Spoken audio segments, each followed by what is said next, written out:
Hello everyone, I'm Saranya from SRM IST, Department of Computer Science. The topic is like IO system management. So we have some certain techniques for this IO system. It is like programmed interrupt driven IO, and DMA. We'll see why we have to go for this IO system management. The control of the device connected to the computer of a major concern of an operating system designer, because like IO devices vary so widely in their functions and the speed. If you consider a mouse, a hard drive, or a hard disk, or a CD-ROM, and a jukebox, so whatever may be the devices of variety of methods, we need to control them.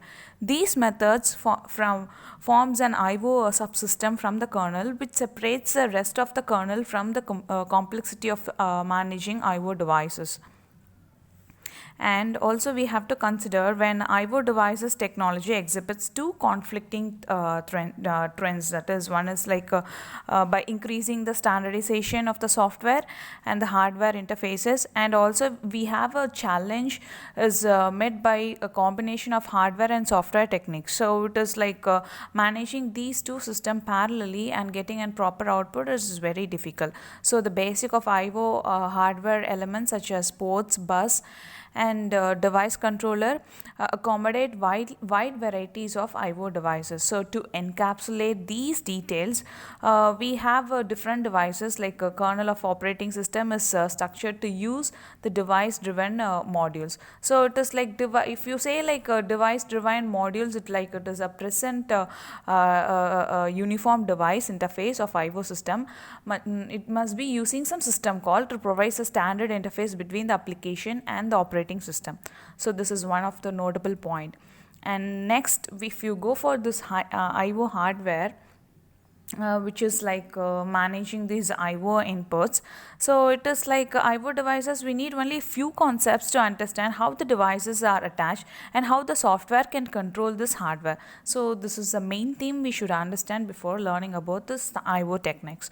So device communication with a computer system is sending by signals over cables or even through air. So this is a normal communication which actually held.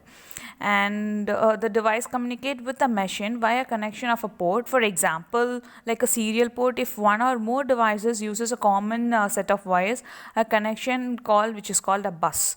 A bus is a set of wire which is like definitely a protocol that specifies a set of messages that can be sent on the wires in terms of electronic, or like messages are conveyed by the patterns or electrical voltage which is applied to the wires, which some defined amount of timing.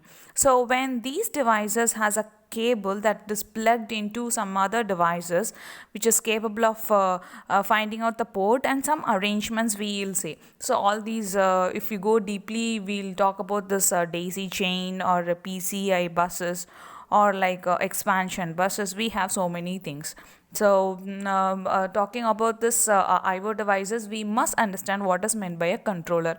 A controller is a collection of electrons that can operate on a port or a bus or a device. A serial port controller is simply a device controller. It is a single chip actually in the computer that controls the signals from the wires of a serial port. So this is how this controller will work. And of course, we have a typical bus structure which is connected to all other devices, either in the serial port bus wire structure, or we have a multiple bus wire structure. So actually we'll see how these instruction has been correlated, and how it has been the instruction is changed into a set of signals and it has been transmitted. So if you have IO like instruction triggers bus lines, which is a set of proper devices and moves into the bits in and out of a device register. So alternatively, we have a device controller can support a memory map technique, which is IO. So in this case, this device controller register can be mapped into the address space of the processor, and also the CPU executes IO requests using the standard data transfer instruction that is need to read or write on the device concept registers. Of course, we need some IO ports. Here they have highlighted this programmed IO, interrupt driven IO, and direct memory access IO. So if you consider this IO memory transfer through the processor, that is programmed IO and interrupt driven IO, whereas this direct memory access, it is totally independent of all these interrupts. So it uses separate interrupts, which is a non-maskable kind of interrupt, and it starts sharing this thing. And we have evolution on IO function, that is the processor directly controls the peripheral devices, and secondly the controller or the IO module is added, like the processor uses a programmed IO without interrupts, or the processor does not need to handle a detail of external devices. So when we talk about some evolutions of IO techniques, we have to talk about these older techniques also, like status register, control datas, and data in and out registers, and so on. We have, if you talk about the status register, it is contain a bit that can be read by the host, and these bits indicate the state whether the current command has completed, whether the byte is available to the read or write of register where there is a device error. So we have a control register that can be written by the host to start the command or to change the mode of the device. For instance, a certain bit in a control register is a serial port chooses between a full duplex and a half duplex communication. Another which enables a party checking, like the third bit sets to the word length. It is all about like 6, 7 or 8 bits. On the other, it has been selected to the speed which supposed to the serial port. So as we discussed, like status register, control register, data in and data out. Data in register is like read the host into the input, like, and data out register, it is like written by the host to send some outputs. So these are all the concept which are held in data in and data out register. And of course we have to talk about this pooling.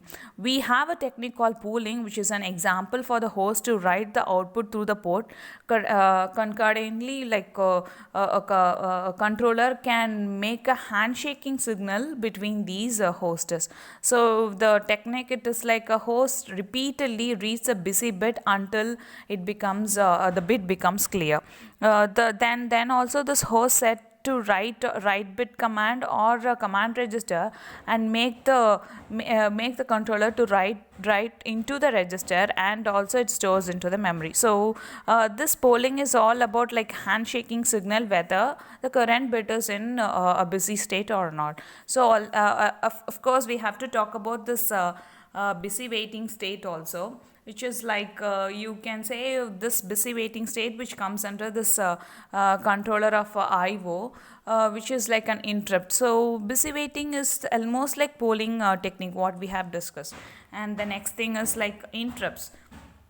So if we talk about like interrupts, it's all the concepts. It's like it is a request line that the CPU sends after executing every instruction. So when the CPU detects a controller has accessed and the single interrupt request line, so we have the CPU saves a small amount of state that is in the current value of instruction pointer and jumps to the interrupt handler routine, and it have some to the fixed address of memory. So whenever a CPU is being called by the interrupt, it always stores the detail to the stack pointer, and when it resumes back, the stack pointer will indicate where it have to throw back to the existing system. So this is kind of interrupt we all know. We know one more thing is like maskable and non-maskable kind of interrupt. So non-maskable, it is like reserved for the events such as unrecoverable memory errors, whereas the second interrupt is maskable. Maybe it is turned off like before execution of a critical situation. A sequence might be not been interrupted. So this maskable interrupt is used for the device controller to make a request to the services, any kind of service, like reading a document or writing a document, whatever kind of document can be done. And also we have to talk about this trap. We have a thing called just trap, which is very important. It is almost like a system call. A system call is a function called by an application to invoke the kernel services. A system call checks the arguments given by the application, build a data structure to convey the arguments of the kernels, and also it executes a specific instruction which is called as a software interrupt. This is what we'll call it as a trap kind of sequences.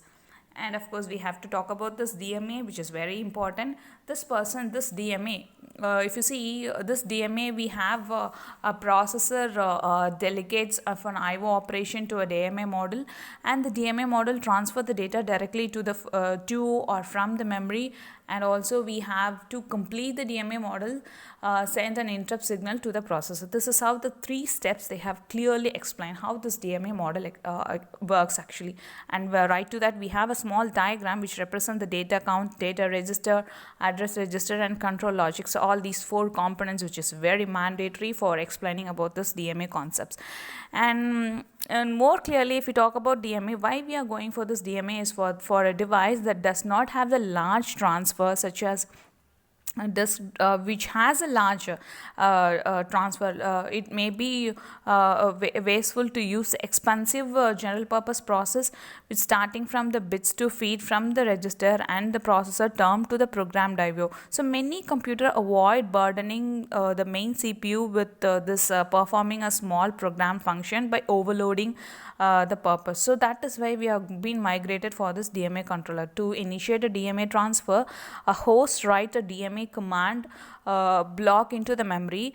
This block contains a pointer to source of the transfer and the pointer to the designation of the transfer and count of the number of bytes to be transferred. So the CPU writes the addresses into the command block, and the DMA controller then goes with then other DMA work. So the DMA controller proceeds to operate the memory bus directly, placing to the bus and performs the transfer without helping to the CPU. So a main simple DMA controller is a standard components of PC, and you can say it is a bus mastering IO boards.